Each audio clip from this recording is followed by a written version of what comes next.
is going on, baseball fans? Welcome to episode 24 of season 2 of This Week in Baseball, presented by Diamond Digest. I'm your host, Jordan Lazowski. We are quickly coming towards the end of another season.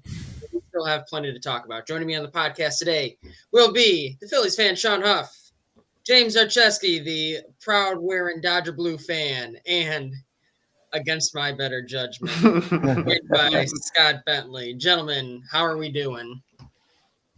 Oh, we're in for a ride today. Eddie Rosario was just called safe. Yes, at first go ahead. base. No, I just love how all it takes is an announcement that I will be on the show, and everyone goes, "Oh, brother, look what's happening! Oh boy!" Hey, this can't possibly be as bad as me and J. Roy being on at the same time, coming off the Phillies 10-game win streak or whatever. Facts. That's fair. That's fair. And for anyone listening, we're recording this during the Dodgers-Braves NLCS Game 2. So if you hear just James either exclaim happily or sadly, you kind of have the explanation why in advance. Yes. We've got plenty to talk about. Last time we were on was pre-postseason. Just based on the timing, we waited until the Division Series games were done.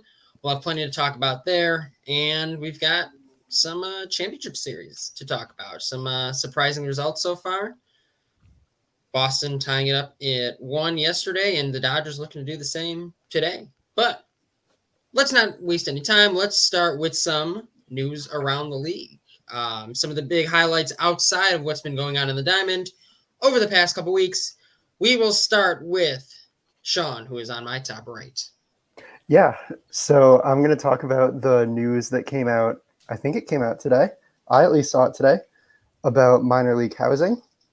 That's something that shouldn't be controversial at all. I haven't seen anyone say anything bad about it yet. I'm sure I will because, a lot of fans of baseball like to argue against the players whenever they can. But for anyone reasonable, it's a really good thing. We've been seeing a lot of discussion of minor league rights lately. A lot of major league stars starting to wear the fair ball wristbands. The advocates for minor league organization is getting a bigger voice.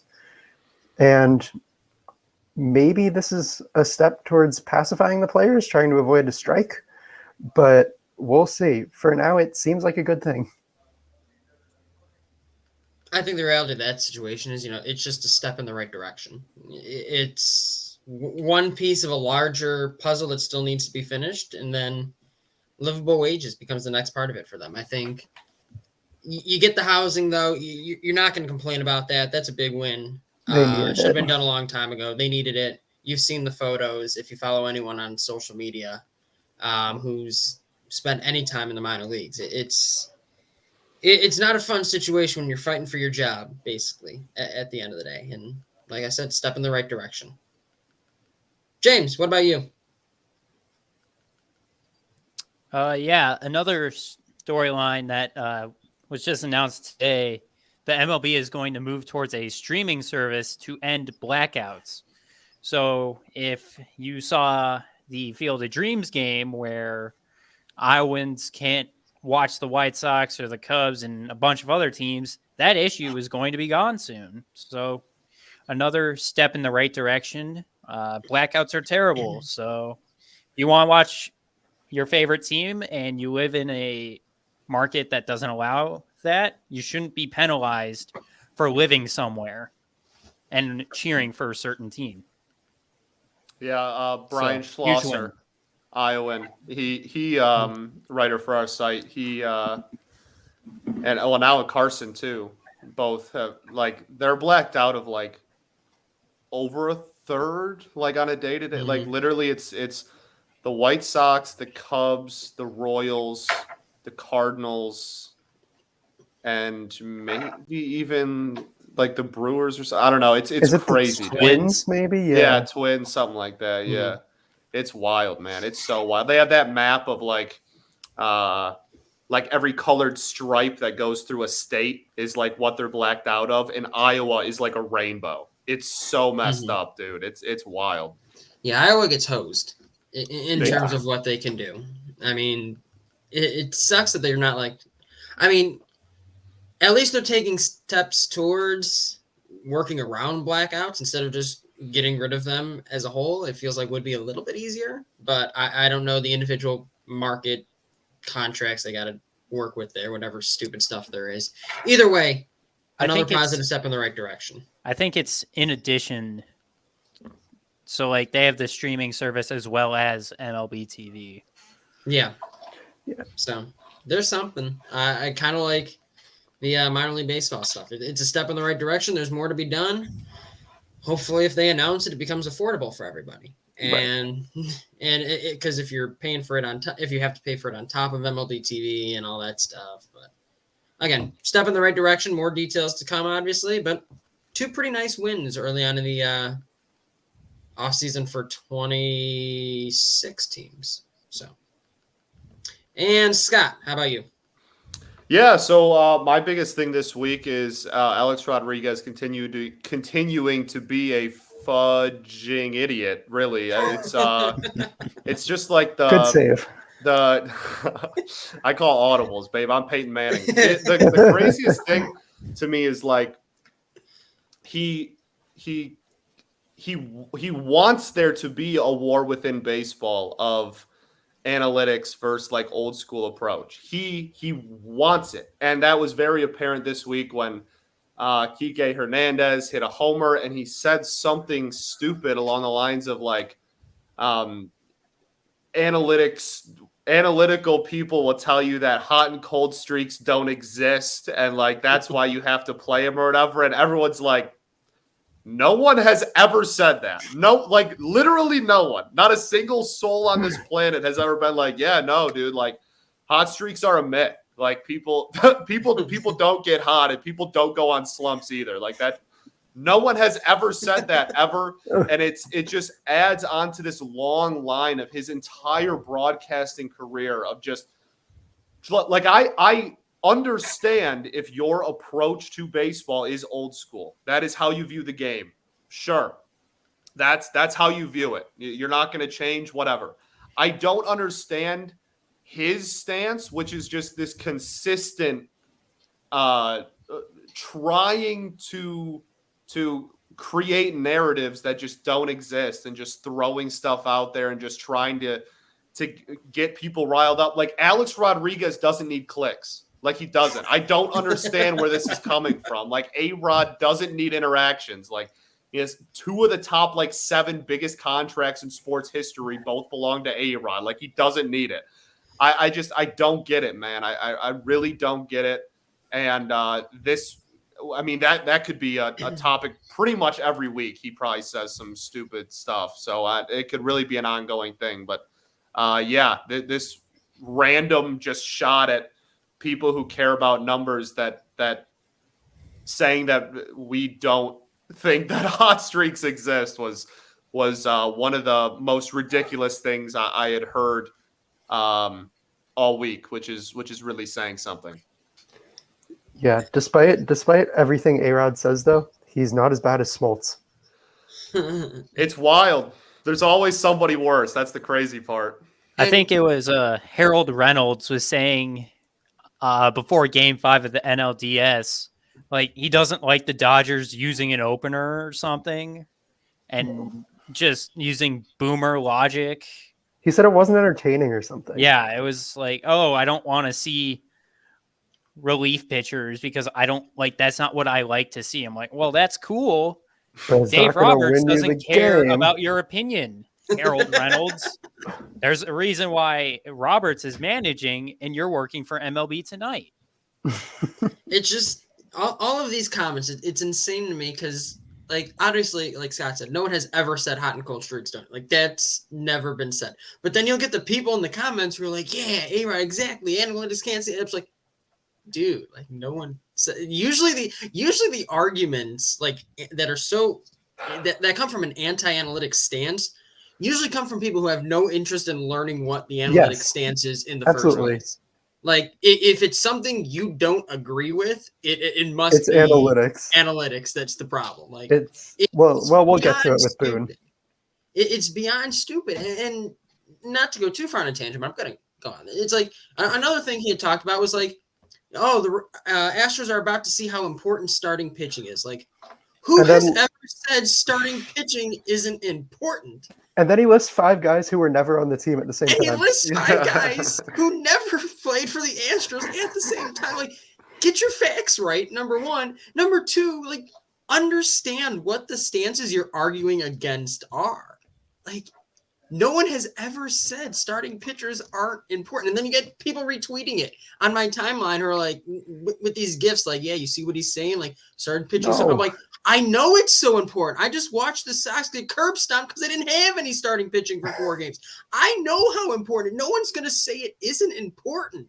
It's the dumbest, and it's consistently the dumbest arguments that are anti-analytics are the ones from people who have no interest in learning it in the first place. Oh, I'm And if you're getting to this going- later with Aaron Boone. And if you want to be anti-analytics, that's fine. But do yourself the courtesy and the service to yourself of like learning what's pro analytics or what pro analytics people think. It'll make you sound a bit smarter when you try and argue something, and you won't have thousands of retweets like or quote tweets like, no, actually, like that's not what anybody thinks. Who are you arguing against? It's beyond dumb, and I hate it. It's mind-boggling. One of my favorite tweets of the last week, surprisingly, came from Jay Lazowski 14, where he said he quote tweeted something. I don't even remember who you quote tweeted, dog, but it was someone, and you said like, I'm actually gonna have to root for the Dodgers just so we don't have to hear about how like analytics, like if Knable loses, like we don't have to worry about like people saying, oh, analytics are the reason that the Dodgers lost or whatever. And it was true, once, man. It's ridiculous. It was once they announced Knable was going to start Game 5 instead of Arias. And they won that game, and you heard nothing about how analytics did the Nerds win last night because it worked. It's like it's like when the Rays lost, everyone was like, "Oh, analytics lose, nerds lose." No, it's the like, Nerds win every night because every nerds team is the win Nerds. every night, and the nerds lose every night. Like unless you're the Rockies, like unless you're the Rockies, you or the Mets forever. Like it's beyond stupid. Where it's like, oh man, if I gotta root for the no offense to James, but it's like, man, I got to root for the Dodgers just because I don't want to be able to blow this. So I don't got to read all these tweets like, oh, look at analytics and the Nerds ruin another game and another roster. It's like, no.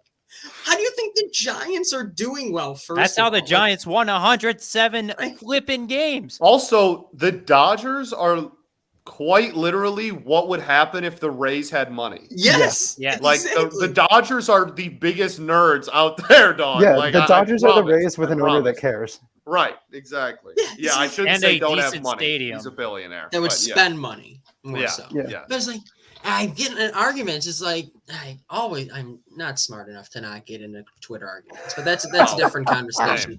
Very much, as you're aware, very much. That's a different conversation.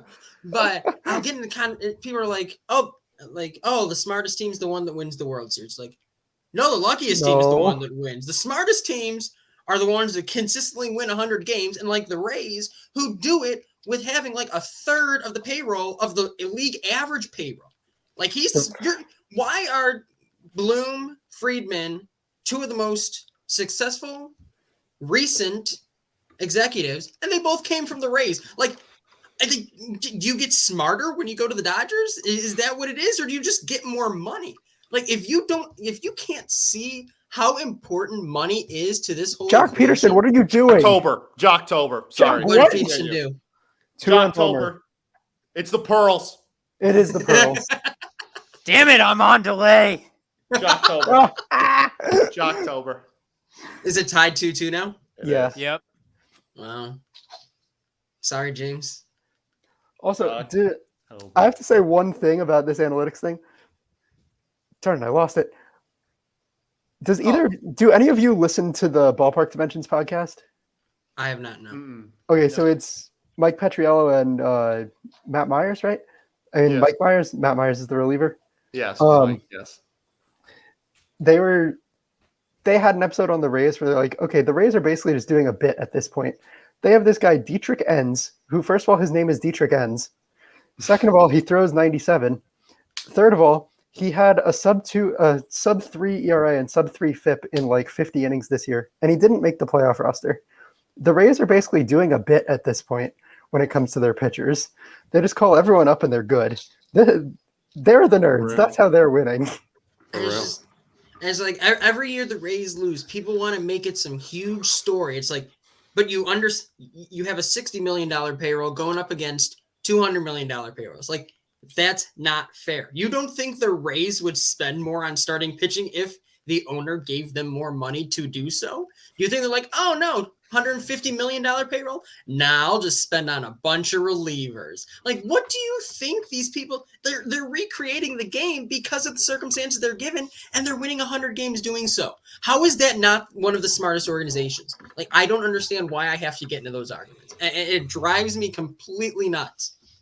If they weren't one of the smartest organizations, people wouldn't be picking off their executives every single year and every single time possible. It's like, you don't see them going to the Rockies and trying to get all of their. I feel bad about all this Rockies hate. You don't see them trying to get all the Rockies executives. It's like the Rockies deserve it. It's just their fans can be toxic. It's just look at the context. They have fans. I confirm. I have a couple friends who are Rockies fans. I have one friend in who's a Rockies fan, when I'm not at school, so. But to close it out and move to the depressing part for me, it's more so just a little bit of understand. You need to understand the context when you're arguing all of this analytics crap, and you might not like it. I don't really care if you don't like it. It's fine. It's how you watch the games, how you grew up with it. I do not care. But do yourself the service of at least learning the other side so that you can more educatedly disagree. Like, agreed. That's just all it comes down to. It's stupid. And it's fun to get your clicks in if you're A-Rod or if you're another anti-analytics guy. Nerds lose because the Rays lose. Like, dude, like, stop. Cool. That's why we're all going to be picking them to win the AL East next year. Yeah, we're still going to pick them to win the East next year, and they're still probably going to win the East. Like, just get over yourselves, basically. Learn a little bit something today. All right. I don't know. I always get riled up when you're on, Scott. I don't know what. I have that effect on people. I've been quiet for like 20 weeks. I have that effect. Well, let's jump into seventh inning stretch as we talk a little bit about the playoffs. As you know, you guys know the structure: 7 questions, most points wins. Scott, knowing the intro you've given me on this, I hope you know there should be absolutely no chance that I win. You should believe no reasonable chances of you winning tonight. I'm just letting you know. Hey, I'm going for golf scores, baby. If I end up negative, I will be happy with my performance. That's where I'm at. Oh God, I'm shooting low. This is going to be my nightmare. Here we go. Question 1. Since we've last been on the air, the Astros, Red Sox, Dodgers, and Braves have all advanced to the championship series, defeating the White Sox, Rays, Giants, Cardinals, Yankees, and Brewers in the process. Sean, I'll start with you. Who has been the biggest surprise and the biggest disappointment so far in the postseason from a team perspective? So 3 of the series pretty much went exactly how I expected. The Dodgers and the Giants played each other close. The Dodgers are a little better. That series went how I thought. The Brewers are better than the Braves, but they didn't have Ang in their bullpen, so they were a little weak, and they just don't know how to hit. I can't put it any better than that. That team cannot hit. So the Braves squeaked past them despite winning about 80 games. The White Sox and the Astros, I don't think the White Sox are bad, but I think the Astros are pretty clearly the best team in the AL. And their lineup just doesn't end. It went how it was going to go. There were a lot of runs scored. Lance Lynn threw a lot of ill-fated fastballs. And then there was one more series. The Red Sox, I still don't think are that good. I don't think they're better than the Yankees. I don't think they're better than the Rays. I don't think they're better than the Astros, even though they're probably going to beat the Astros now that McCullers and Garcia are gone. Devers can't hit a fastball. I don't understand that. Why throw him anything else? Kike Hernandez is suddenly the best player on the planet. I don't understand that. I don't understand their catching tandem of Christian Vasquez, who had, I think, a lower OPS this year than I would have if you sent me up, and Kevin Plawecki, who I thought had retired in about 2014. The Red Sox have been the biggest surprise, and the Rays were the biggest disappointment. I get the Rays didn't have Glasnow, which is a huge loss. Glasnow is probably the fourth or fifth best pitcher on the planet when he's healthy. And I get that McClanahan wasn't great, but they still had Shane Baz, and he was terrible. I thought he was just going to come in and be a Bumgarner type figure for them. And I even had a tweet ready in my drafts after the Luplo Grand Slam that just said, "How is anyone supposed to beat the Rays?" And that tweet stayed in my drafts. They have been a huge disappointment. Oh, if you could only see my drafts after this past week of baseball.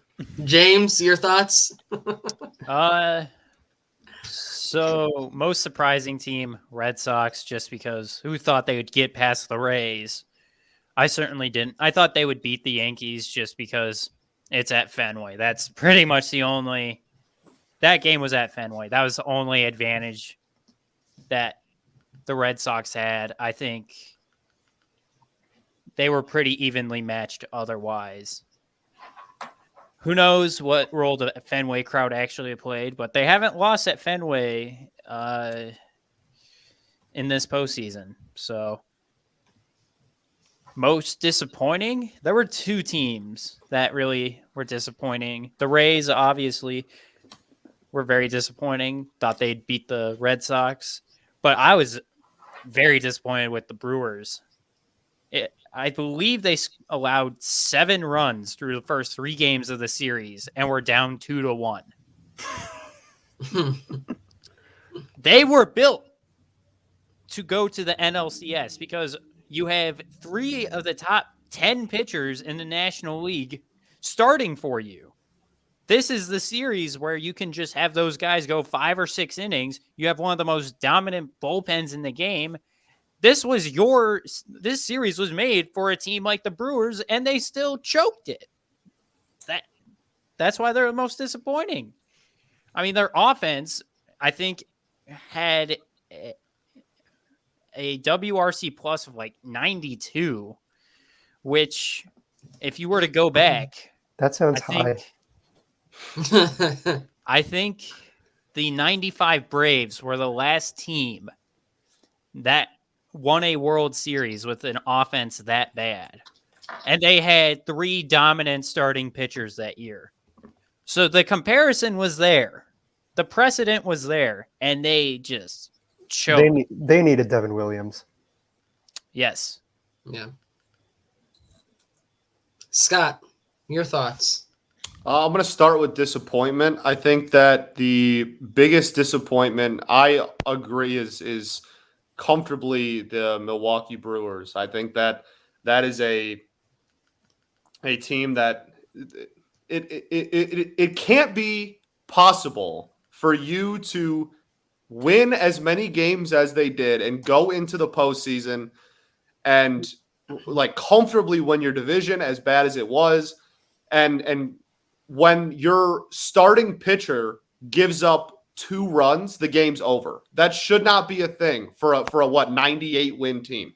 That shouldn't be a thing. So they are comfortably my biggest disappointment. The Rays,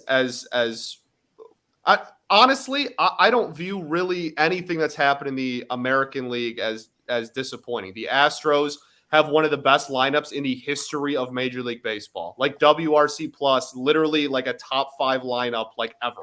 Just ridiculously good. The Red Sox, Yankees are whatever they are. I don't even really count that as a surprise or a disappointment. They just kind of are what they are. The Yankees have had such a weird year anyway. The Rays, I guess you could count as a disappointment, but again, they have to fight a battle on the field and in the ownership press box. So like I don't really take too much away from them when they can't pull through like that. The Giants weren't supposed to be as good as they were. They're far from a disappointment.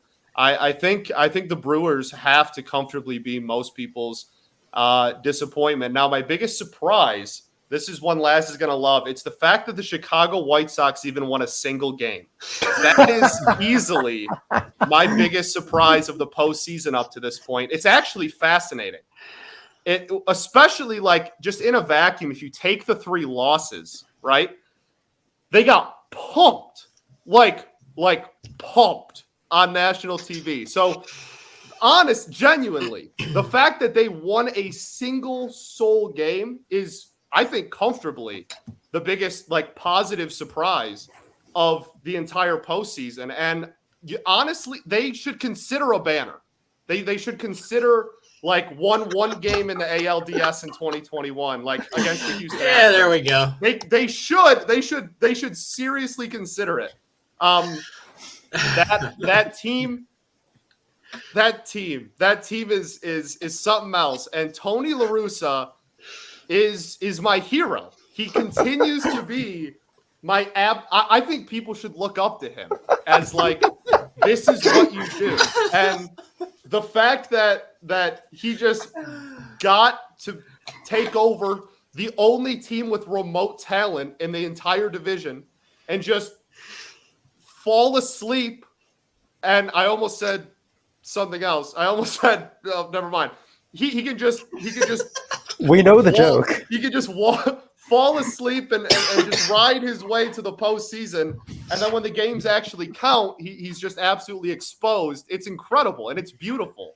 And it's something that we as fans of Major League Baseball should celebrate. And just the inability to shift, or even I don't know if he knows how to spell shift. I don't know if he knows what it is. There's so many just great moments that are not disappointments. They aren't, because they're some of my favorite moments of my life. And I think that the fact that it continues to be the gift that gives and gives and gives again, it really is. Like I said this on a hot mic.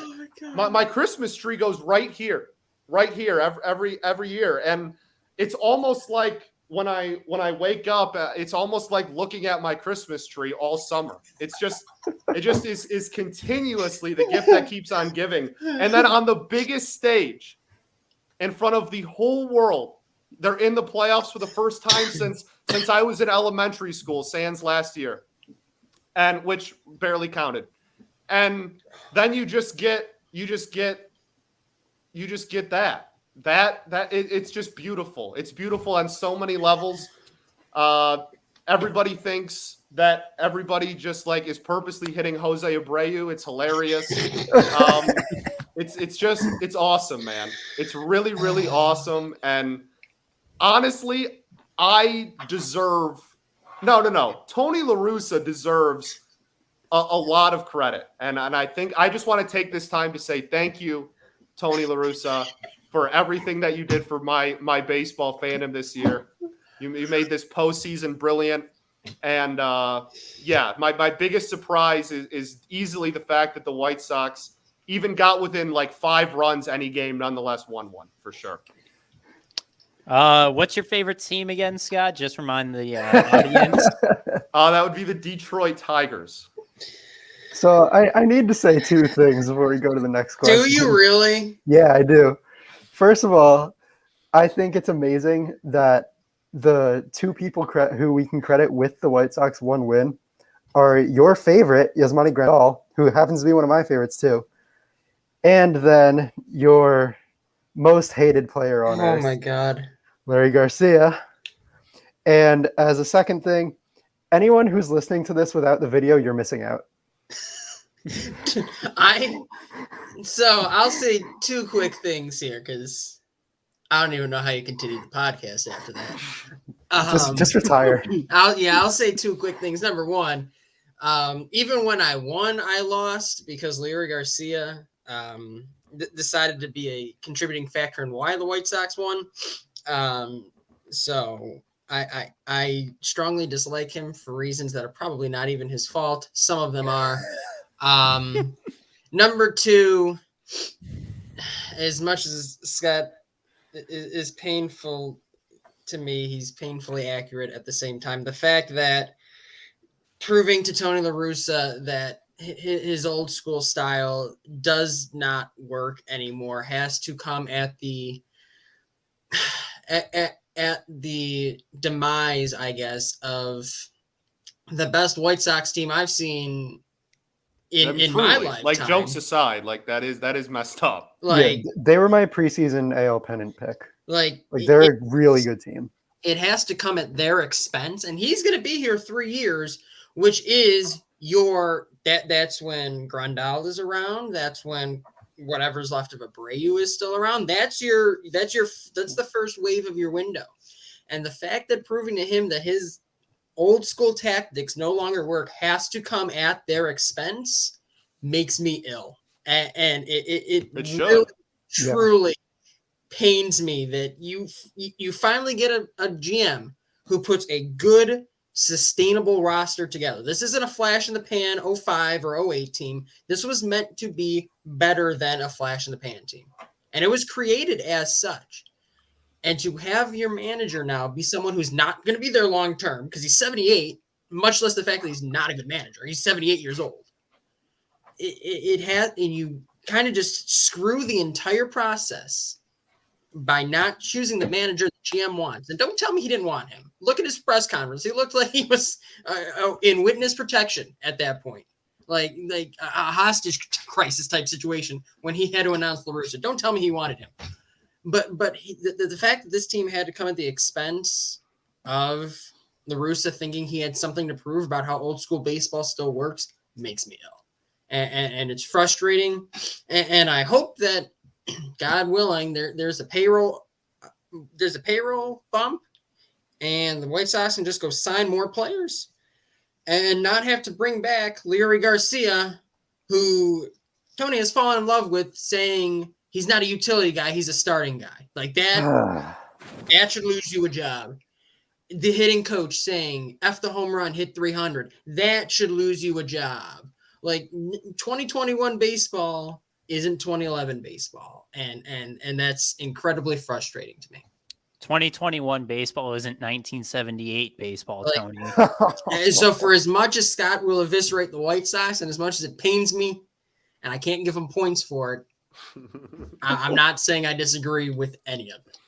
But I think you kind of all hit on the right points. I think the Astros are even better than I gave them credit for. That is, I mean, they were not chasing pitches at all. And it was rather impressive, the at-bats they put together. I think they're the most impressive team. And when you build your team on starting pitching like the Brewers did, and you can't, it's one thing to build your team on starting pitching and the starting pitching fails like the White Sox.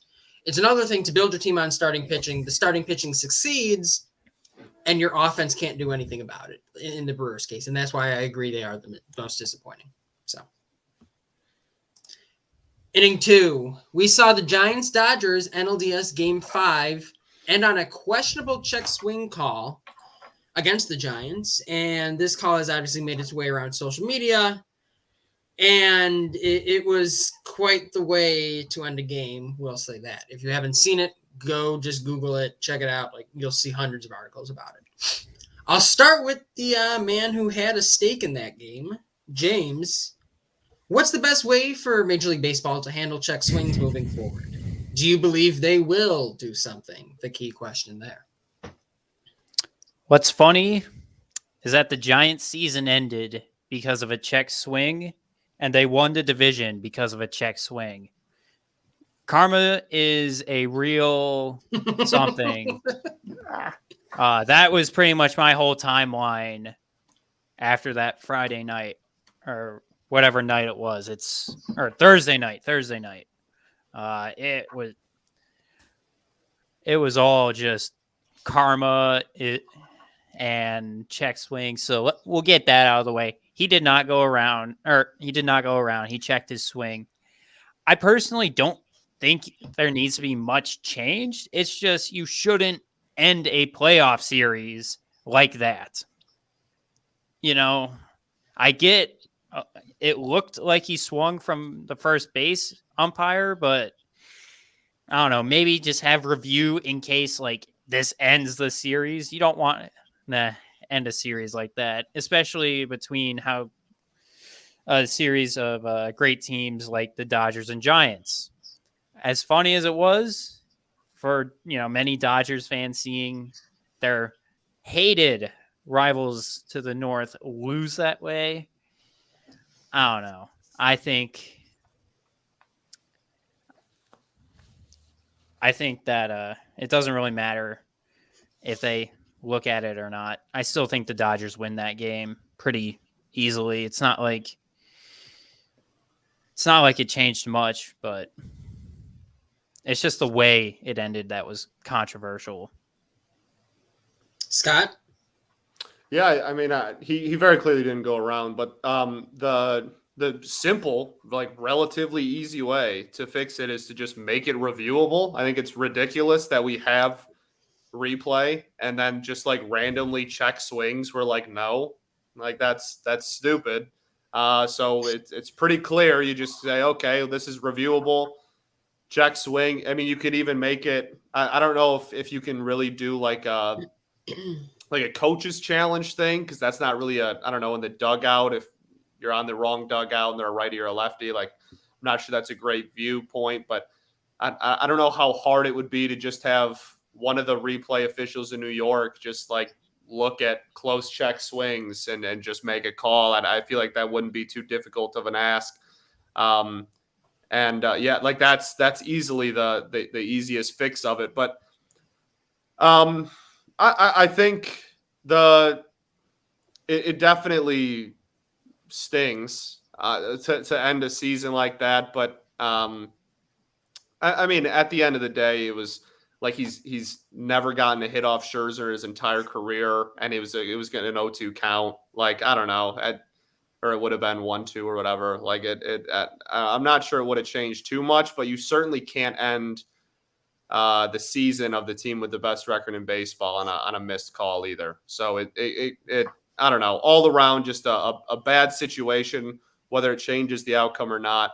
And yeah, I really don't understand why we just decided like some things are reviewable. Like, can we, as a member of the fan base that literally caused replay, can we please just like do it? Like, can we please just do it? Can we stop this like stupid, like half in, half out nonsense and just do it already? Sean, your thoughts? So can you knock me down to 6? I hate the 7, dude. It's an upside down 2. I would rather lose a point than be stuck at 7. Look how dumb it looks. he's right, and he should say it. It's an upside down 2. Knock me down to 5. I don't care. Just get that 7 off my screen. Thank you. Sorry. God. Sean, go for it. Jesus. So first of all, they're not going to do anything about it. If this call ended the World Series, I think they would do something about it. But it ended a first-round playoff series. We're going to forget about it by the time the World Series ends. Or not forget about it, but it'll have faded. The strong feelings about it will have dissipated a little, at least in 28 fan bases' minds. So I don't think it's going to be changed. I also don't think if it was to be changed, it would be changed to be made a reviewable call, because people are already upset about how long replays take. And I can't imagine how long a check swing replay would take, how many angles they would watch to make sure they got it right.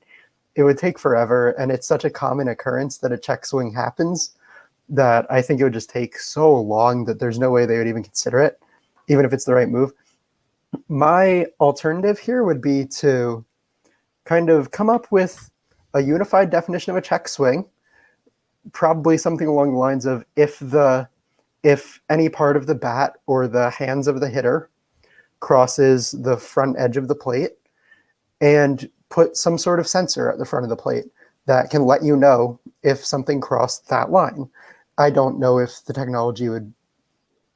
technology would be like perfect. I think it would need to be ironed out, kind of similar to how MLB's experimented in the Atlantic League before.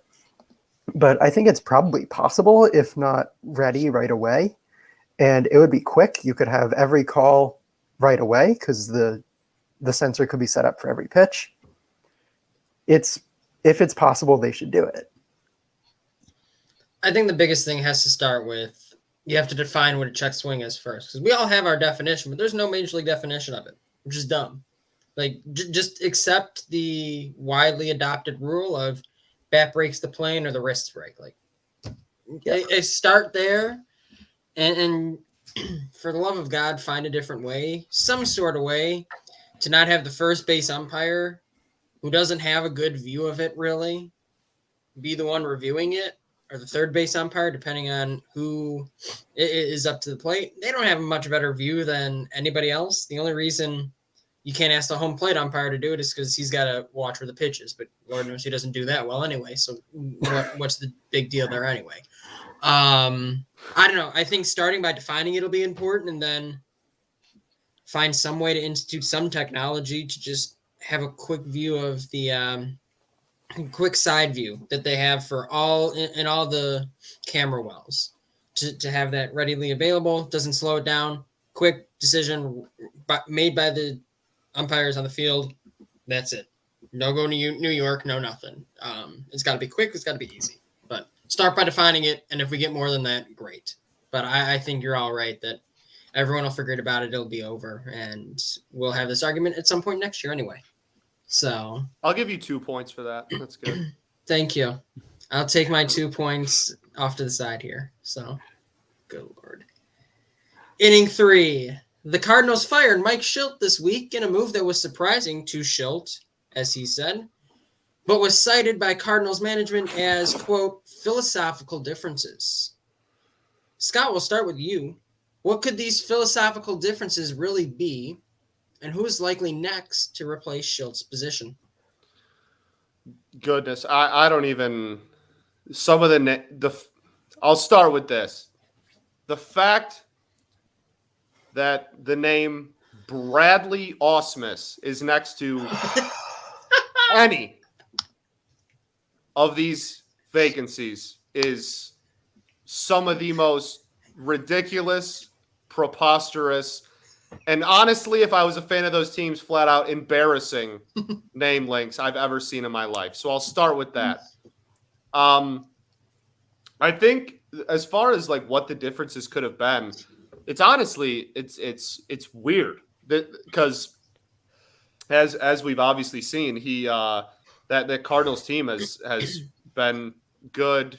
I mean, before him and with him, it's a team that's made the playoffs every year of his tenure, I believe, or at least the last 3 years. Like, it's definitely a weird. You end the season on what, a W-17, and you make the playoffs, and then you that's a really interesting decision, and the fact that the Cardinals seem to be, and I call it this term might go away soon, actually, depending on the Astros' success, but I call it Dusty Baker territory, where you just always are like, you're always like making the DS and then losing. Like they seem to have kind of been in that. So maybe this is their like, okay, like we know we're going to make the playoffs no matter what. We need somebody who's going to manage our way throughout the postseason and actually bring us a ring. The difference is, the only thing I can think of is either how they want to attack the offseason, and a difference in opinion of one of the parties wanting to probably the manager, I would imagine, Shildt, probably would be the one that would want to bring in more talent, make trades, spend money, whatever that entails.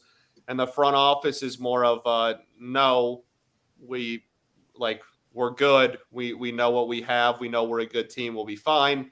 And the only other thing I can think of outside of that, it goes back to what we talked about at the beginning, and whether it's just a disagreement of like how intensely to use analytics. Those are really the only two things that popped into my head when I heard about philosophical differences between the two parties. So I don't know. It'll be really interesting to see. I'm assuming if Shildt doesn't get hired by another team, I'm assuming a lot more will come out about that. So that'll be an interesting thing to watch for sure. Sean. Oh, you might have to edit this out. Oh Lord. So I have a theory here. I think so. We all saw the Cardinals go on their 17-game win streak, and this is a theory that could only be possible with the Cardinals. I think Shildt made the classic mistake of sacrificing the lambs and the deer too early in the season. They ran out of Devil Magic before the wild card game started. I think he panicked a little. He was supposed to wait till the last week of the season. They were going to make their miraculous comeback against the Reds and the Padres. But instead, he started a little early. Edmundo Sosa got imbued with the powers. And, it was a breach of contract. He's only supposed to make the sacrifices when management tells him he can. In all seriousness, do any of you watch professional wiffle ball? I didn't even know it was a thing. I mean, like when they come across my timeline or my feed, yes, but not like actually watch. No. Okay, so this was the only thing I could really think of in regards to Shildt maybe managing badly. I'm fascinated to see how this ties. I was going to see together, how you tie this I am one on the together, edge Sean. of my seat trying to figure out the correlation here. It's a big deal in professional wiffle ball that most teams have one star pitcher, one good pitcher, and no other pitchers. So that's what I kind of thought of when Shildt brought Alex Reyes into the wild card game. I think he overused him so much early in the year when he had the shiny ERA, but he was also walking like 11 batters per nine. All I could think of was in a wiffle ball series when you use your ace pitcher too much at the beginning of the series and don't have them for the big games because the batters have then seen them too much and caught up to them. I think he overused his good bullpen pieces and just didn't properly deploy them. Like Giovanni Gallegos in the wildcard game, I think threw 12 pitches and had 5 swinging strikes and then didn't go out for a second inning. I just don't think he really knew how to use his bullpen at all and overused who he would have considered the bullpen ace in Reyes and didn't use who he would have considered the good second arm in Gallegos and didn't have the rest of a bullpen. James, your thoughts? You kind of watched that NL wild card game. So, any thoughts based on that, or anything else for Shildt? Based off of how Mike Shildt managed the wild card game, I think he should stay in St. Louis forever. So there's that. The Cardinals. If we look at who they've hired as manager, you get Mike Shildt, who was a guy who worked with the Cardinals for a long time. Mike Matheny, who worked with the Cardinals for a long time. And then Tony La Russa, who didn't work with the Cardinals when he was hired. Points for the name. But then... Wait, who was that? But then he worked for them for 15 years. So... Put Scott down to 7. They haven't... That'll be the ultimate punishment. The Cardinals haven't haven't looked for a manager outside of their organization in a quarter of its century. And they have been one of the most successful franchises. And I think they're starting to realize that hiring from within their own isn't going to work. And just kind of playing old school, using certain relievers too much, as Sean alluded to, that's not going to work in 2022 for them. And I think that's why they make this move. I didn't see it coming personally, but who knows? It'll be fascinating to see what the Cardinals do. This is the third manager they've had to. This will be their third manager since the start of 2018. And that's kind of crazy to think about, given how good they have been over the last 25 years or so. Yeah, the philosophical differences and poor bullpen management, that's like a requirement to work in the White Sox organization nowadays. White Sox. And we all agree that the next manager is going to be Yachty as a player manager, right? Has to be. It's Has the to be. only way. That's the only reason they brought him back. There you No, go. they brought him back to hit fifth every day. Why not both? Yeah, why not both? Have fun with it. All right, question 4, which I know, Sean, you're excited about, so we'll start with you. Fact or fiction? Aaron Boone will be the manager of the Yankees next year, and he should be. Oh, I'm excited for this for one reason. Any of you know the Yankees resurgence bandwagon guy on Twitter? Unfortunately. I was Yeah. going to say I've probably come across him. Yeah, if you don't follow him, don't. And there's good reason not to. Peyton's a huge fan. I'm not going to say why you shouldn't. Everyone listening, you shouldn't also. But I'm Peyton is saying to take away all my points. I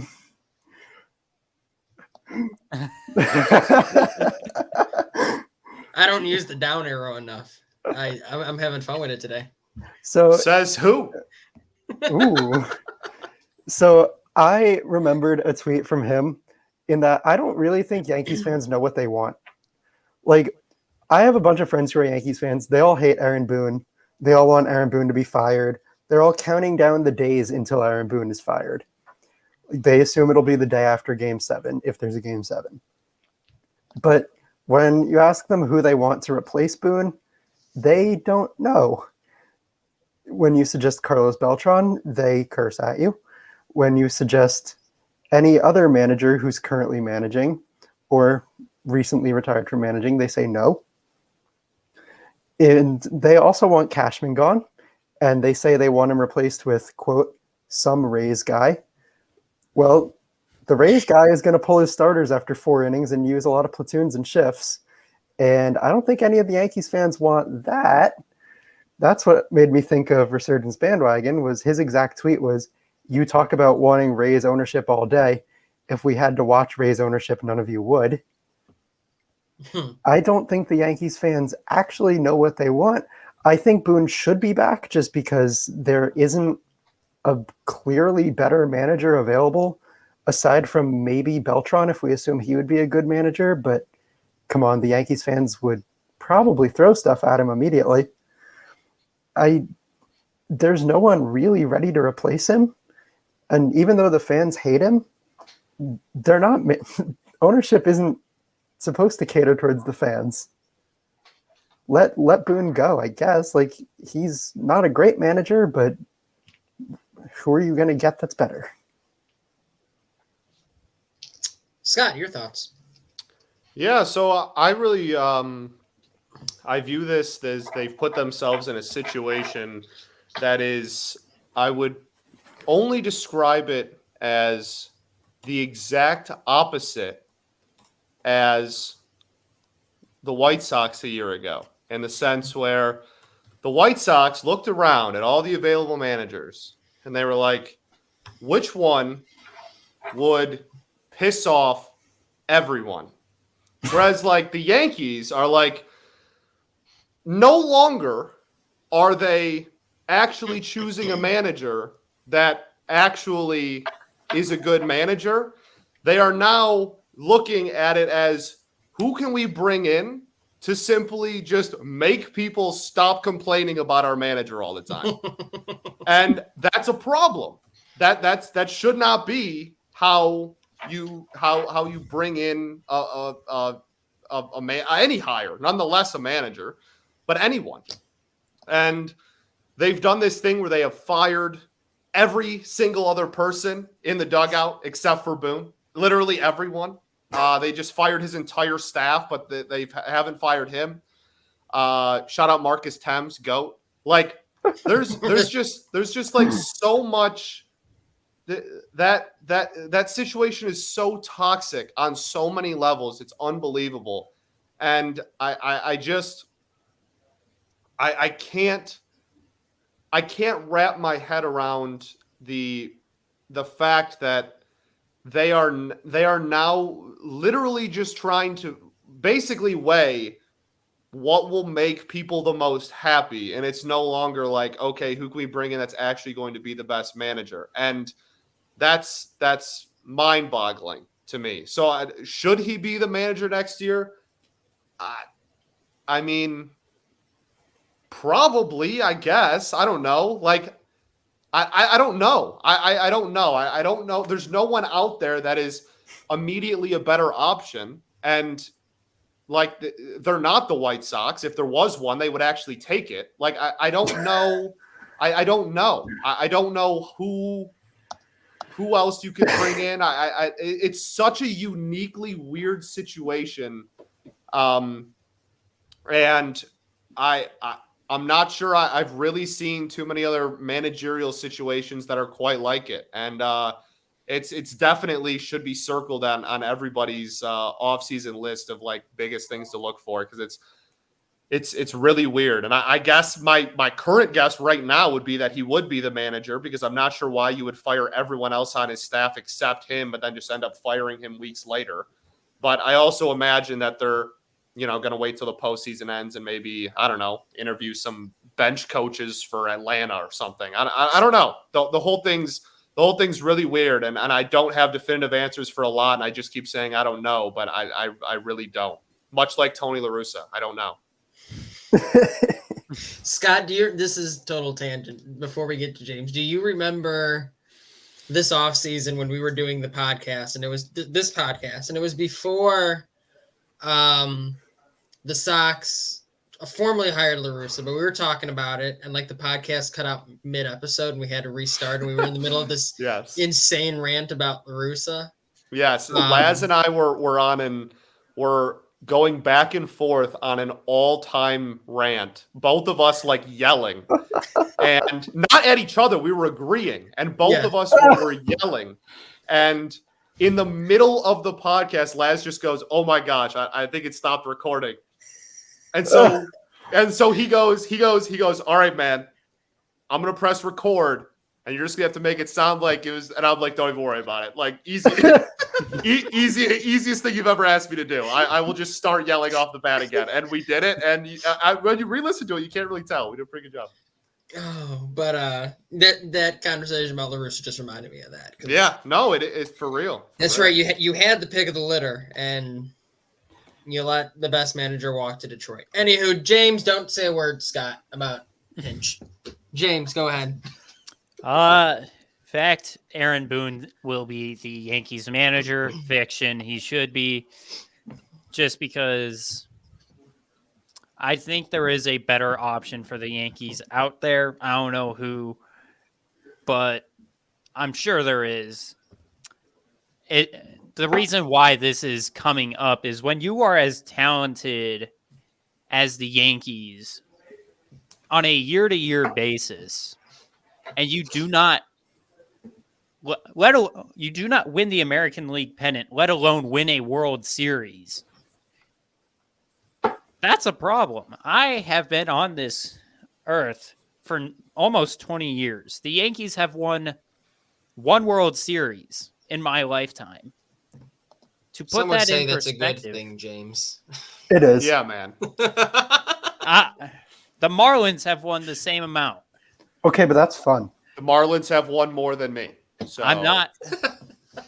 Actually, they did it with my entire core. They did it with my manager, my general manager, my catcher, and two of my position players. They actually won their ring. So anyway, sorry. Okay, but the Marlins are fun. The Yankees, they operate like, I hold the Yankees to a higher expectation than everyone else, probably unfairly. But when you spend as much as the Yankees do, and when you talk as much as the Yankees do, you have to back it up. I hold them to a higher standard. I think it's fair to hold the Dodgers and the Yankees of Major League Baseball to a higher standard than the Rays or the Athletics. It is perfectly fair. When the Rays are becoming the best team in the American League East with a pitiful payroll, that's a problem. When they are going to the World Series and you are not, that's a problem. and this is all under Aaron Boone where this has happened. The postseason can be a coin flip, sure. But the problem is he is consistently not using analytics correctly, and that is going to cost the Yankees and for a team that spends as much as they do and has as much talent that they have, it's unacceptable. I think that's fair. I don't know. Managers are a tough topic for me. Understandably. I just Really, I had no idea. What do you mean by that? shut up. I had no idea, Jordan. Do you want to talk about it, man? No, I don't. I would love to. Managers are a tough. I hate you. Managers are a tough topic. But I don't know. With Boone, I think you kind of all hit it. I don't know who the replacement is. If they want to get a change of voice in there, fine. I just don't know if fans are going to love the alternative either. But Fine. I'll do it. I'll do it myself. Go ahead. Exactly. Guys, I'll take care of it. Don't worry. No. I got you. I'll do it myself. Joey Gallo's leading off now. Someone in my mentions was like after one of the articles I wrote, someone's like, Jordan should be in the dugout just to yell at Tony when he does something wrong. I'm like, I'm not gonna say no to that opportunity. I mean, can you just Dude's tell him voice to bat is gone Yaz 2 games leadoff, please? But anywho, I don't know who they replace him with. I doubt it's gonna be anything fickle Yankee fans want, but also if they want him out, you get what you want. So I don't know. We'll see what happens there. Inning 5. I hate this team. The Astros continue to embrace their self-given villain role, and this week found themselves at the center of some new cheating accusations from Ryan Tepera of the White Sox. Basically, he said they do some shady stuff down there in Houston. You've seen the difference in swing and misses between home and away games, stuff like that. They blew their doors off in Game 4, and that was the end of that. Break down how both the Astros and the White Sox handled the situation, and who you felt came out looking the best. I don't like how I worded this sentence. There was this question, basically just how you feel they handled the situation. Obviously, the Astros came out looking better because they won. Let's just get this out of the way. Scott, you go first.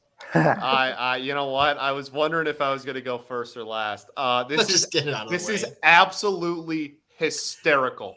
I'm not sure I've laughed this hard since LaRusso was hired. Truly. That is one of the single funniest comments I think I've ever heard in my entire life. Because he said it. It came out right after they had won at home in Game 3.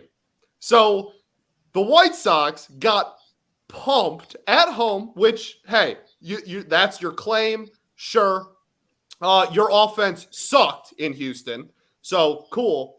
And then you come home and you put what? You scored 8, 9, whatever runs. You had a nice little Game 3 there. And then Game 4 happens, and it was just, I've said this word a lot. It was just beautiful.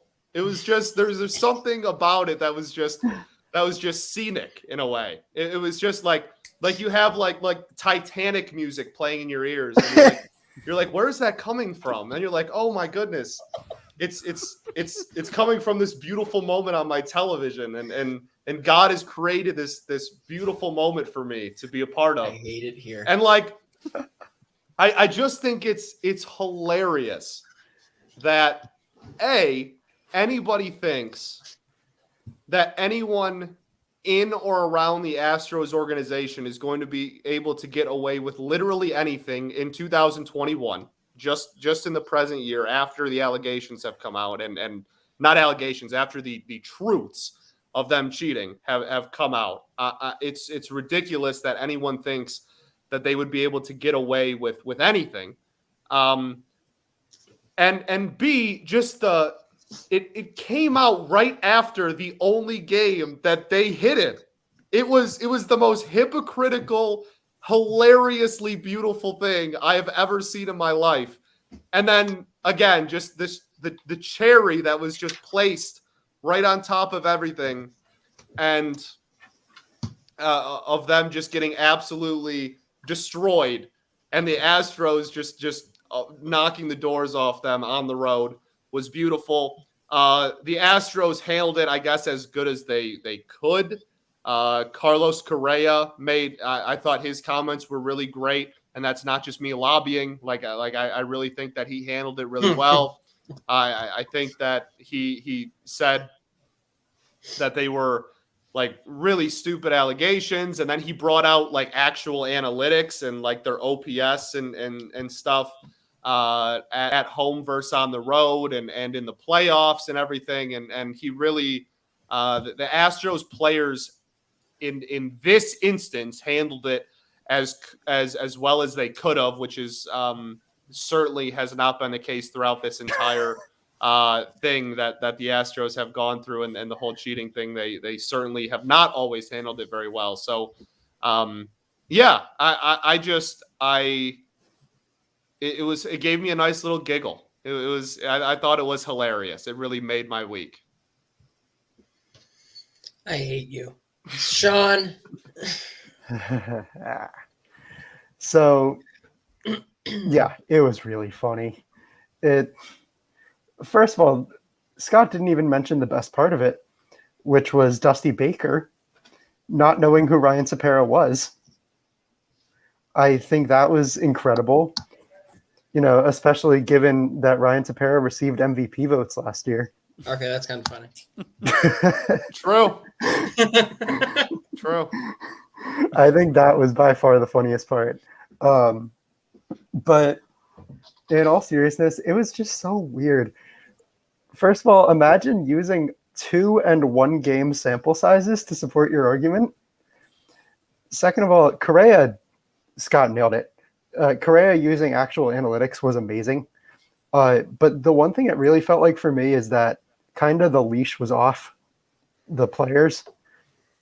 Like, I've kind of thought this whole time whenever the players were being interviewed about what do we usually call it? The banging scheme, the cheating scandal, trash whatever. Can, I think is kind of the universally adopted The name, trash can thing. Oh no. I listened to too much Effectively Wild. They say banging scheme. Yeah, true.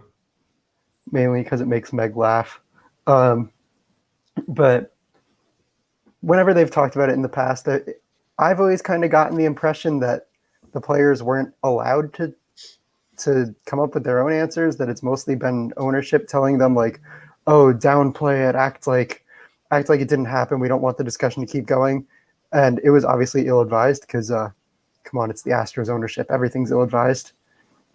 But it felt really nice to actually hear Correa respond how he wanted to, because that was clearly the way he wanted to.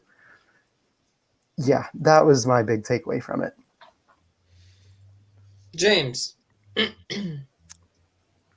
I am going to just state my bias before really going into this answer. Well, what's the fun in that? Really hate Carlos Correa. Like, if there is one person who I cannot stand, it is Carlos Correa.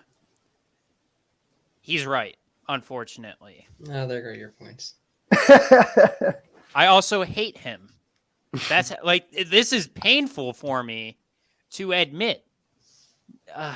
I honestly, I could go on an expletive-filled rant for about 2 hours. This has been an episode about the Astros and the crap they've pulled, and honestly, to me, this was just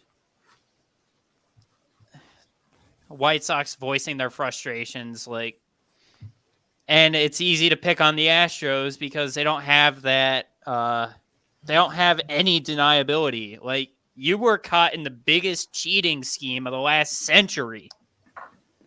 Like, you don't get the benefit of the doubt anymore. That's great that you point to your advanced numbers, but at the same time, it's not like there's a reason why people will suspect you until you retire or you leave Houston. Like, there is precedent for it. I don't think it's true because the Astros kind of did some good hitting in Chicago that would have nullified Tepera's argument, but they don't get this invincibility. Like, I don't know, if someone accused the Brewers of sign stealing this postseason, like, would you believe them? No, they didn't. Their offense didn't do anything. Would you believe it if the Astros did? It's more believable because there's the precedent of them doing it, and they were good offensively. I don't think they were, but I don't know. There's so much gray area, and like I said, I hate the Houston Astros pretty much with as much hatred, like as much as I love baseball. Like that's the hatred for the Astros eclipses my love of baseball. So I don't feel like I can talk about this. Like I am restraining myself from just spewing expletives. But I don't know. I don't think it's a big story. It's just Astros don't have any deniability anymore. That's what it is. I have two quick things to say, and then we'll jump into inning 6. One, I completely agree with James that you don't get the benefit of the doubt anymore. You're not going to. No team's gonna. You saw the Rays fans say the same thing about the Red Sox during that series. So like, there's no plausible deniability for you anymore. That's fine. You're just gonna have to live with it. Number 2, obviously, also agree with James. You're just trying to, or whoever said it, airing their frustrations. Yeah, because Tepera was like the only good bullpen arm that entire series. Like, if anyone's gonna talk crap, whether it's right or wrong, like he's probably the only one who earned it. He had like 5 shutout innings against the Astros. He was phenomenal. Stupid, unnecessary. But also, the Astros are such an unlikable team. And it's because of how they respond to things like that. And it's not Correa and the OPS thing. Because, like, that's a good comeback. That's a good retort. That's how you should handle the situation. It's McCullers like, oh, it doesn't bother us when it comes from somebody like that. And Dusty Baker like, I'd never even heard of the guy. Like, do you realize why people don't like that? Just not like that didn't even come from just a White Sox fan. Like, just say like, oh, it doesn't matter from coming from someone like that. Like, what does that mean? Like, that's a garbage thing to say. Like, straight up, no matter. I don't even know what he's implying. Ryan Tepera? Who doesn't like who has like a vendetta against Ryan Tepera? And it's like he's probably saying, oh, it's some no-name reliever. Well, it's like he's a solid reliever. I mean, he's not any lights out closer, sure, but it's like you don't say stuff like that's just a garbage thing to say. It's a stupid thing to say. In Tepera's point, absolutely. At the same time, you don't need to respond like that's why so many people do not like you. And I literally tweeted that, and I had so many Astros fans like trolling me. I'm like, I just spent a day trolling them back. It was really fun. But it's that kind of reaction to it that it's like, yeah, they came out better because those were unwarranted claims that made no sense when he made them, and he was just airing frustrations and trying to rile his team up. He didn't do it right. The way he responded, or the way Baker and McCullers, I hated how those two guys responded. Correa was whatever. That's how you should respond. They're just a very unlikable team. They've embraced this villain role that they've kind of given themselves, and now like Fox Sports is putting stuff out about how we love the villain. It's like there's a difference between villains and cheaters. Like the Dodgers are villains because they win all the time. The Yankees are villains because they win all the time. Like. The Astros are villains because they cheated. Like very different things. Like that's the frustration from my side. Like they bestowed it upon themselves. Yeah, they're like they've just taken the thing like, hey, we're the villains of the league. Yeah, you cheated. Like you deserve everything you get. Like the Yankees, the Dodgers, they're villains, but it's because people just don't like that they win so much. That's not why people hate the Astros. I'm pretty sure it's because of the cheating thing. It's dumb, it's stupid, and I hate that they've given themselves that name. I mean, they went from like playing the victim to because last year they were like, oh, don't hurt us. We didn't mean it. You were cheating. You stole a ring from the Dodgers in 2017. I knew this was going to get changed. Like throwing at someone is so much worse than stealing signs. Are you effing kidding me? Sure it is, But at the same time, You should go to jail for throwing at someone. I don't agree with that. You can kill someone Every doing time that. I play the show, I want it Well- takes all the restraint I have to not just throw a fastball at like Carlos Correa's head. You show him, James. Like, screw you, video game Carlos Correa, who will never know that I do this. But I don't know. Again, and it's just you've made yourselves the villain. After last year, you played victim. You decided that didn't work, so now we're going to play villain instead. Wait a second. No. Are we getting an important Albert Pujols pinch hit appearance? Oh, We Lord. are. boy, We certainly are. In the year 2021? hey man, if he gets a base hit, I'm cool with it. If he hits a homer, I'm going to freak out. So while James recovers from having to watch Albert Pujols hit here, we'll move on to inning 6. It's actually a perfect time to get me to stop ranting. So we don't need to see my face that big. There we go. The Cubs named Carter Hawkins from the Cleveland organization as their newest GM. He is tasked with what has been rumored to be, leading a rebuild for the Cubs. We'll start with Sean, since James is preoccupied. Given how much sway that Jed Hoyer does hold in the Cubs organization as their president of operations, what will be Hawkins' impact on the direction of the team, and what should he do first? Who cares at this point? The Cubs are bad. They're going to be bad for a while. They don't have a good minor league system. They have exactly 4 major league players on that roster. Who cares? There's nothing you can really do. They're alienating fans by building a big betting center at Wrigley and then saying, oh, we don't have the money to spend on the team. What are you even supposed to do with this team? I mean, at least they're probably not going to be last in the division. The Pirates are bad. They're getting better, but they're bad. You can't do anything with the Cubs, really. Just take the model of the last rebuild, I guess, and try to do that again. What else are you supposed to do? Everyone who had value is traded. Kyle Hendricks doesn't have value anymore. He wasn't good this year.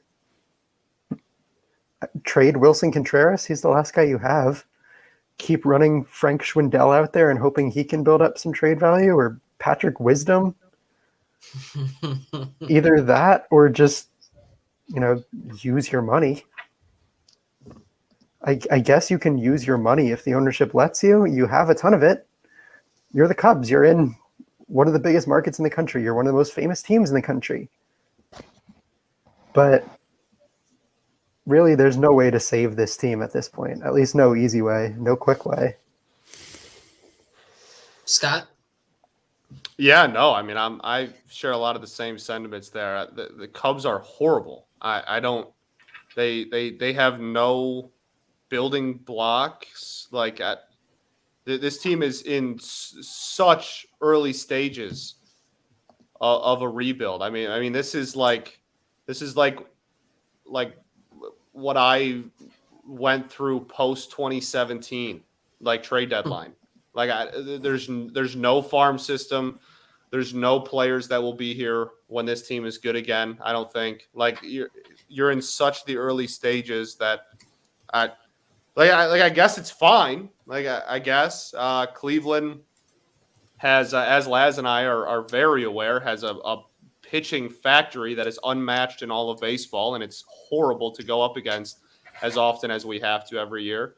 So if he can even bring remotely something in that department, then that's, I guess, going to be a win for the Cubs. But this is so. What should he do first? I don't know. Nuke the field? Start from scratch? I don't know. I really don't know. There's so much wrong. They're so far away from competing again, like so far away that I'm not sure any hire, no matter how good or bad, could really be like incredibly like an incredibly positive thing going forward at least on whatever day it is, October of 2021. I'm not sure anything they can do can really have too much effect on like the immediate future. They're just going to be bad and have to go through a lot of high pick draft classes and make trade. I don't know, try and convince Tony La Russa that like a peanut butter and jelly sandwich is a good reliever and hope that he falls for it. Like, I don't know. That's like the best they can hope for. James. Cubs. Who cares?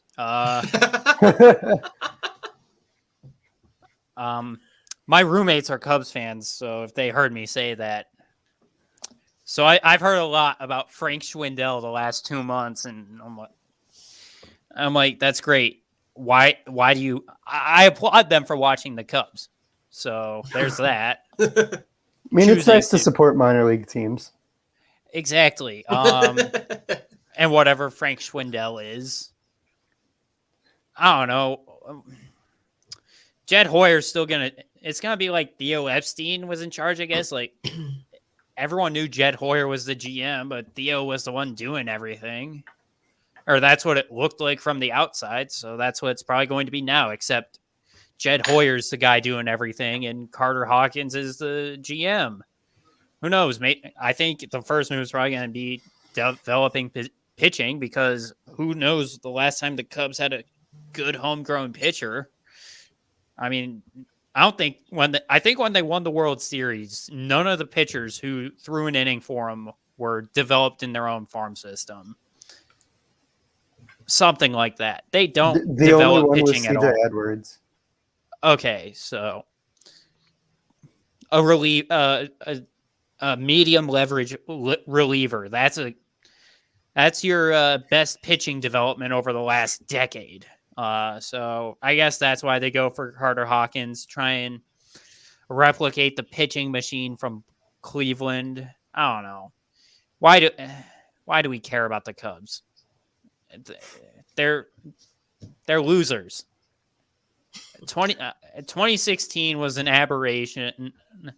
Every other year is the norm. They're losers. Listen, I don't want to talk about them any more than you do. They just came up in the news. I got to do my job at some points. But you're right. I don't really care. I don't know. There was a time when I thought it'd be kind of cool to have both the Sox and Cubs be good at the same time. But then I realized, no, it's way more fun when only one team is really catching all the headlines. So I'm fine with that. It's more fun when the Cubs are terrible.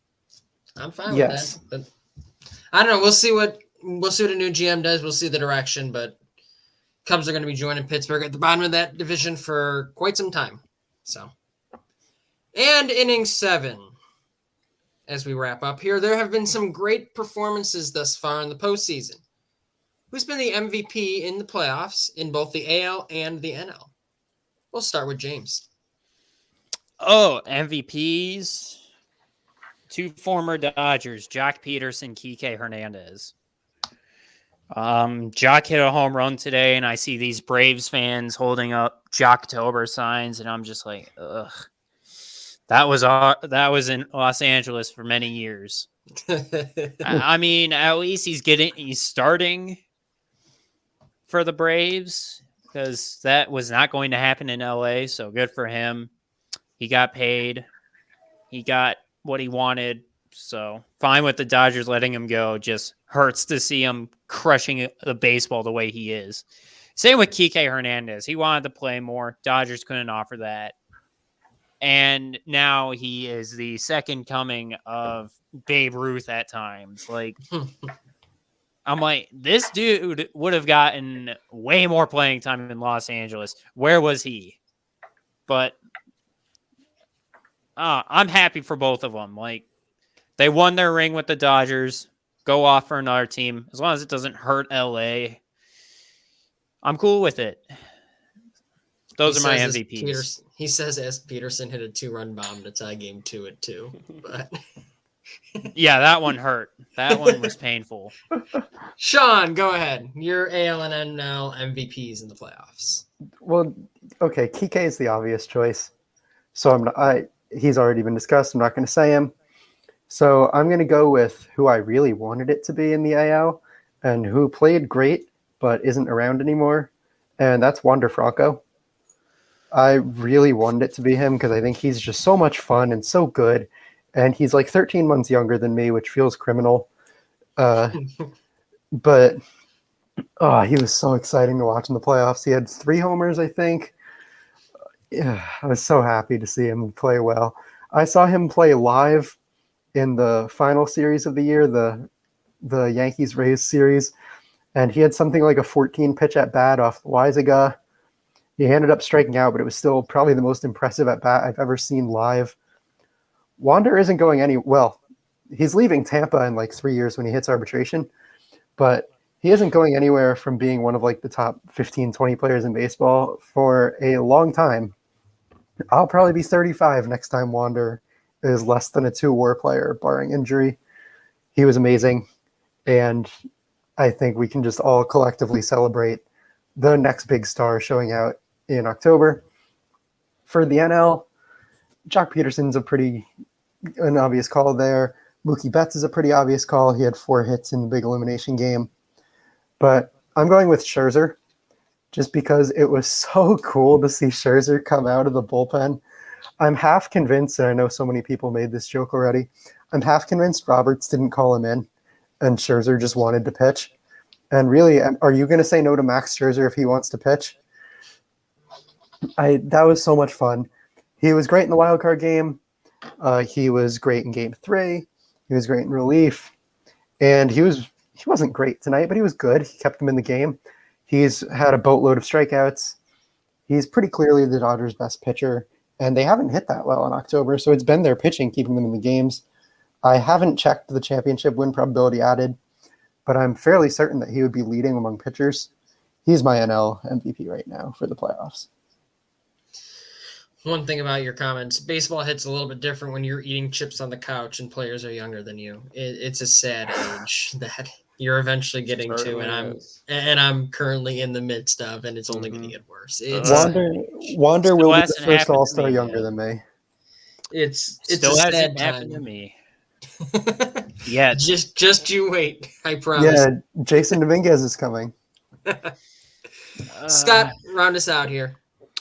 Yeah, no, Scherzer is honestly my currently my hands down NL MVP. I think just the not only has he dominated every start, but the versatility of coming out of the bullpen like that is obviously awesome. And the Dodgers are unreal. So him being it's like best player on best team. You know what I mean? Like that's obviously immense value. So he's pretty comfortably, I'd say, my current NL MVP. And then my AL MVP, as far as like entertainment of watching, is hands down Tony La Russa. It's not even really he made the postseason so much more enjoyable for me.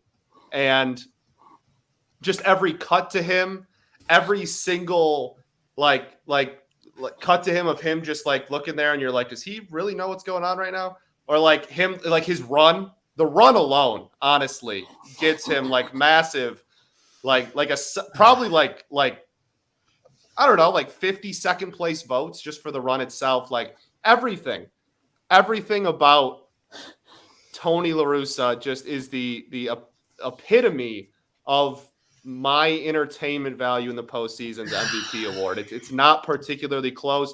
I didn't like any of the teams in the American League from off rip.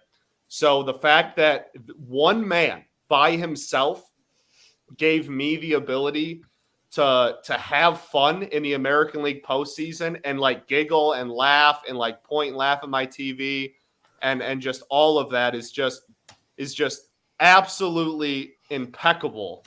And it's impressive no one's talking about how impressive it is. It's impressive. It's truly and genuinely impressive. So Max Scherzer just comfortably NL, and Tony La Russa, hands down, not even close, American League, with Kike Hernandez like right there behind him.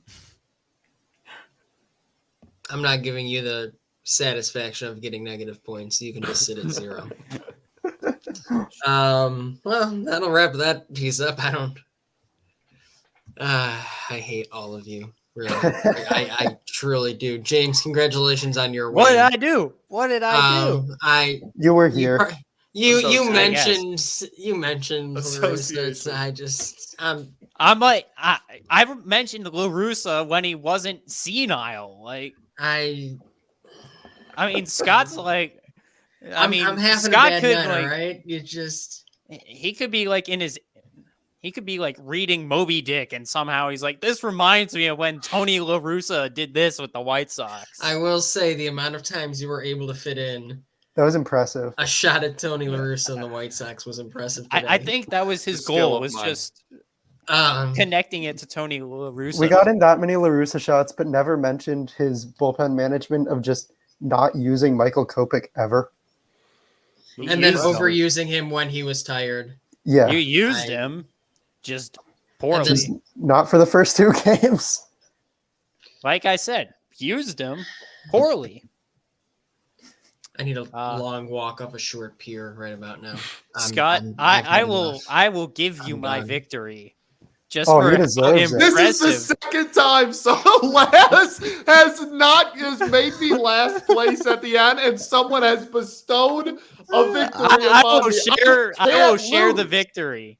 I will share the victory. It is impressive how he was able to connect every topic tonight to Tony La Russa. Like, I mean, you must be a terrible landlord, because he lives in your head rent free. Scott's got real estate in my head. I'll be honest. Hey, I got real estate in the entire south side of Chicago's Twitter. Hey, people hate you. People hate you. Like, hate I me. hate you. People actually hate bro. you. People really hate me. Yeah, the White Sox Twitter is not very fond of yours truly. And like I said, I hate you. You've pissed them off. Oh, it's quite a joy to see. It's quite a joy. It started at La Russa. The big one was TA. That was a big moment, and then I tried to do damage. I truly did try to do damage control and like actually explain the TA thing, because in the video that went around, I didn't say a word. I just agreed with what the other person was saying. Egged them on, yeah. What was the TA thing? And there's a clip of, I was a guest on a podcast, and there's a clip of Jude is his name. There's a Angels Twitter guy, and he just went on like a huge rant about how like Tim Anderson's not that good, and listed off a bunch of White Sox players and like how they're not actually that good. And I was sitting here just like this format, and I was just like, and I was like, yeah, keep talking, keep going. And people took that as like crazy reaction to him. He got the brunt of it, but I got a ton too. And with my already pre-standing after my La Russa video and stuff and everything, like it definitely did not go over very well. And so initially, after the TA thing, I tried to like make amends and like explain and like be real about it. And there was just that just wasn't happening on White Sox Twitter. That's not a thing. So really Twitter in general, that's not a direct shot at all. So at that point I just said F it, and now I just wear it with a badge of honor, and they despise my ass for sure. Yeah, I love it. I think it's fun. I think it adds to it. It's something. It's something. But as we wrap up here, I guess, since there's really no what to watch for this week because we know what we're watching, pick your World Series prediction and your winner. Let's see what happens. We'll start with Sean.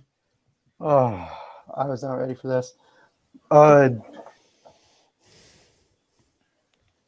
Dodgers over Red Sox in 5. Okay. I would have literally yesterday, I would have said Astros over Dodgers, but I think the Garcia injury is that impactful just because starting pitching stacks, and they don't have much of it after that. The So- Astros are about to learn how important starting pitching is, as if they didn't know before. Yeah, they don't Thanks, have Rod.